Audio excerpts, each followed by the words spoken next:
السلام علیکم ورحمۃ اللہ وبرکاتہ۔ جی شیخ، امید ہے آپ خیریت سے ہوں گے، اللہ تعالیٰ خیر عافیت سے رکھے، اپنے ایک زمان میں رکھے۔ شیخ میں پوچھ رہا تھا کہ میری بھتیجی ہے جو ہے دلی ہے، آپ ہی کے دائرے میں پڑھتی ہے، عالمت ہو گئی الحمدللہ اس کی۔ تو میں یہ کہنا چاہتا شیخ، اس کو فضیلت کرنا ہے، اور جو ہے اب اپنے کسی عالم جو ہے علماء کرام سے رابطہ قائم کیا تھا، ان سے جب معلوم پڑا کہ وہ دعوت تبلیغ کا فیلڈ جو ہے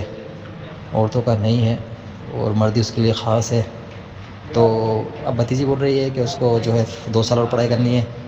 اور پھر جب اس طرح کا معاملہ ہے کہ جب معاملہ جو ہے یہ دائرہ فیلڈ جو ہے مردوں کے لیے خاص ہے، تو کیا عالمت تک ہی کافی ہے شیخ، یا اس کو 2 سال اور پڑھایا جائے؟ جب وہ کام اس کا ہے ہی نہیں، مردوں کا کام ہے، اور جو ہے آگے کی فضیلت کی پڑھائی ظاہر سی بات ہے اگر کریں گے تو اس کے اندر وہی سب چیز ہوتی ہے کہ پھر لیڈیز کو دعوت کے طور پر جو ہے مرد کی طرح کام کرنے لگتی ہے، اور وہ علم بھی کیوں حاصل کرے گی؟ علم بھی اس لیے حاصل کرے گی کہ آگے وہ پھیلا ہے۔ جب آگے اس طرح کا معاملہ کرنا نہیں ہے تو کیا اس طرح کی پڑھائی کرنا پھر درست ہے کیا؟ برائے مہربانی جو ہے صحیح مشورہ دے، جزاک اللہ خیر۔ السلام علیکم ورحمۃ اللہ وبرکاتہ۔ وعلیکم السلام ورحمۃ اللہ وبرکاتہ۔ جو مسئلہ آپ سمجھے ہیں وہ بالکل غلط ہے۔ عورت کا دائرۂ عمل دعوت کے میدان میں یقیناً محدود ہے، لیکن مرد سے زیادہ اہم ہے، یعنی محدود ہونے کے باوجود مرد سے زیادہ اہم ہے۔ جو مرد دعوت و تبلیغ کرتا ہے، خود اس کی دعوت و تبلیغ یا اس کی تربیت میں عورت ہونے کی حیثیت سے یا ماں ہونے کی حیثیت سے یا بیوی ہونے کی حیثیت سے یا بہن ہونے کی حیثیت سے عورت کا کردار مردوں سے زیادہ ہے۔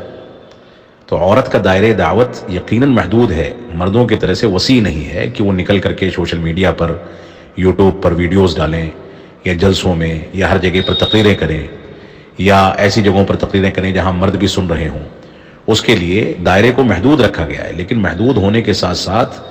اس کا دائرۂ دعوت مرد کے بالمقابل زیادہ اہم ہے، کیونکہ وہ مردوں کی بھی تربیت کرتی ہے، بیوی کی حیثیت سے، بہن کی حیثیت سے، ماں کی حیثیت سے، بھابھی کی حیثیت سے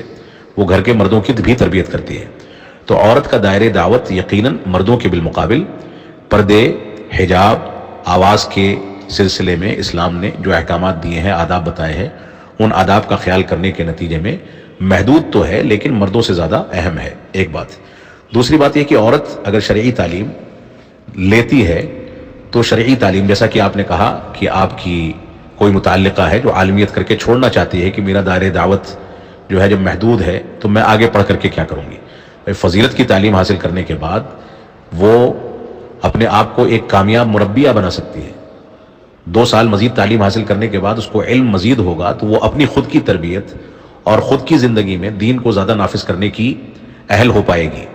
اور اسی طریقے سے اپنے دائرۂ دعوت میں مزید مضبوطی کے ساتھ قرآن و سنت کی دعوت دے پائے گی۔ تو عورتوں کا دائرۂ دعوت عورتوں کے ساتھ یا محارم مردوں کے ساتھ یا بوقت ضرورت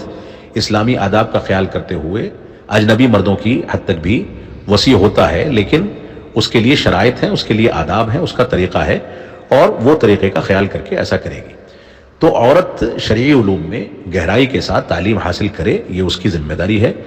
یہ گہری تعلیم حاصل کرنے کے نتیجے میں خود اس کی زندگی میں نکھار پیدا ہوگا، اور اس کی زندگی میں جتنا نکھار پیدا ہوگا وہ مردوں کی تربیت پر اور مردوں کو